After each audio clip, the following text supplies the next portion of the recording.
Did you know that your body stores stress in specific areas? Yes, it's true. Our bodies are like sponges, soaking up the emotional stress we experience and tucking it away in our physical selves. When we suppress our feelings, whether it's anger, fear, or sadness, our bodies bear the brunt of it. This emotional turmoil doesn't just disappear, it manifests itself as physical discomfort or even pain. Imagine for a moment a storage locker. We fill it with boxes of stress, each labeled with a different emotion. Over time, these boxes pile up, causing the locker, or our bodies, to creak under the weight. Certain types of stress have a knack for settling in specific areas, almost as if they've found their own little homes within us. From head to toe, our bodies become maps of our emotional journeys. Intrigued? Let's dive into how different stress types affect different body parts. Ever had a headache after a stressful day? There's a reason for that. Our head, the body's control center, is where we can often feel the physical manifestation of stress in the form of headaches or migraines. This usually stems from a sense of losing control over aspects of our lives. It's like our mind is trying to juggle too many balls at once, and the strain starts to show physically. So how do we regain control? Start small, make lists, set achievable daily goals, and don't forget to acknowledge your accomplishments. Practice mindfulness. It allows your thoughts to flow freely without judgment. This can help you identify what's truly important and discard the unnecessary stressors. Incorporating physical exercises like yoga or Tai Chi can also help. They not only improve physical health but also provide a sense of control and balance.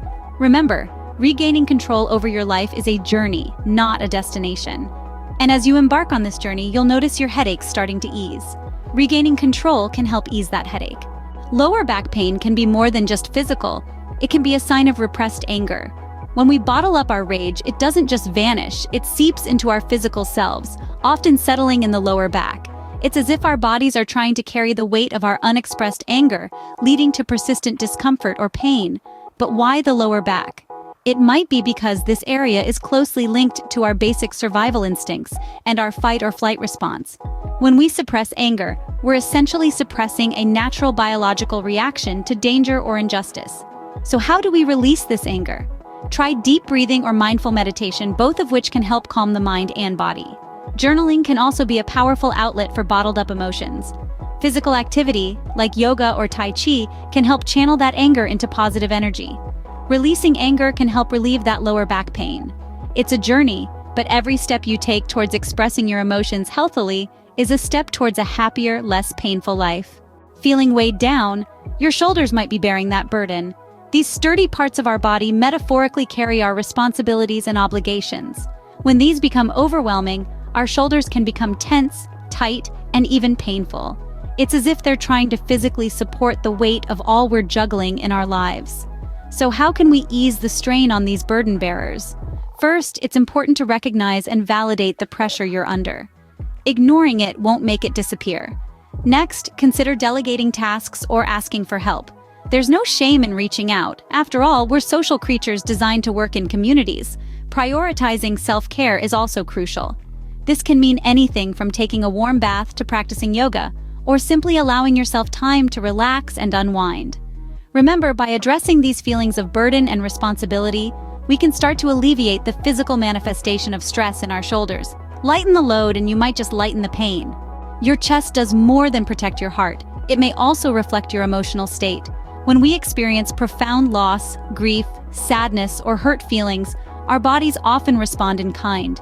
These powerful emotions can manifest as physical discomfort in the chest, a sensation that's all too familiar for anyone who's ever described a heartache. Our chest, a shield for our most vital organ, can become a barometer of our emotional well-being. When we're hurting emotionally, it's as if the heart's armor takes on the weight of our sorrow, causing chest discomfort or pain. So how do we deal with this? By addressing the emotional hurt and loss head-on. This might mean seeking therapy or counseling, leaning on a support network of loved ones, or finding solace in mindfulness and meditation practices. It could also mean allowing ourselves to grieve, to feel deeply, and to heal at our own pace. Remember, the chest is the heart's armor. Healing the heart can help heal the chest. A gut feeling can sometimes be more than just an intuition.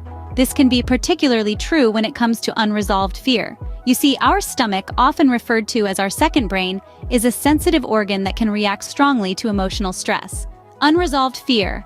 That lingering sense of dread that we push to the back of our minds can settle in our stomachs. This can manifest as stomach pain, digestive issues, bloating, and even conditions like irritable bowel syndrome. So how can we tackle this? The first step is acknowledging the fear. It's okay to be scared. It's a part of being human. Once you've identified your fear, you can start to address it. This could be through therapy, meditation, or even just talking about it with a trusted friend. Remember, fear is a response to perceived danger, so understanding and addressing the source can often alleviate the fear itself. Facing fears can help soothe that stomach. Hips don't just bear our weight, they can also bear our disappointments. It's intriguing, isn't it?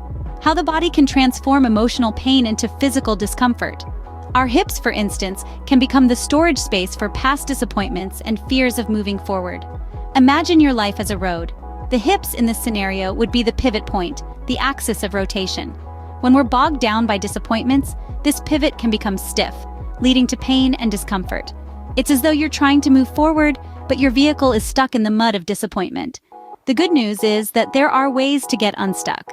Acknowledging disappointment is key. Understand that it's okay to feel let down, it's a part of life. Engaging in activities that bring joy, seeking professional help, or simply talking about these disappointments can help in releasing this emotional baggage. Moving past disappointments can ease that hip pain. It's all about progressing on your journey, not letting the past hold you back. Ever felt choked up? Your throat might be telling you something. It's interesting how our bodies articulate our emotions. The throat is no exception. It can become a physical representation of feelings of oppression, powerlessness, and being unheard.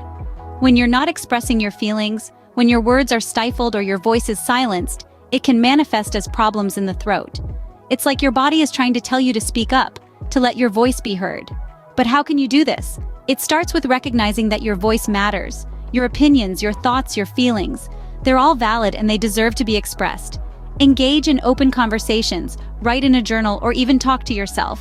These are just a few ways to practice using your voice. Remember, feeling empowered and heard is a journey, not a destination. It's about constant growth and learning. Finding your voice can clear that throat. As we've seen, our emotional state can greatly impact our physical well-being. Our bodies have a remarkable way of manifesting our mental stresses into physical discomfort. From the nagging ache in our heads, signifying a lack of control, to the crippling pain in our lower backs, reflecting our repressed anger. Shoulders bear the weight of our overwhelming responsibilities, while our chests shield the heartache of loss and grief. The stomach, the pit of fear, churns with unresolved anxieties, and our hips pivot on the axis of past disappointments and fear of moving forward. Lastly, our throats echo the silent cries of feeling oppressed, overpowered, and unheard. Understanding these connections between our mind and body is the first step towards healing. Tackling these emotional stressors one by one can lead to a significant reduction in physical pain. So next time you feel a pain, consider what stress your body might be holding on to. Release the stress and you just might release the pain.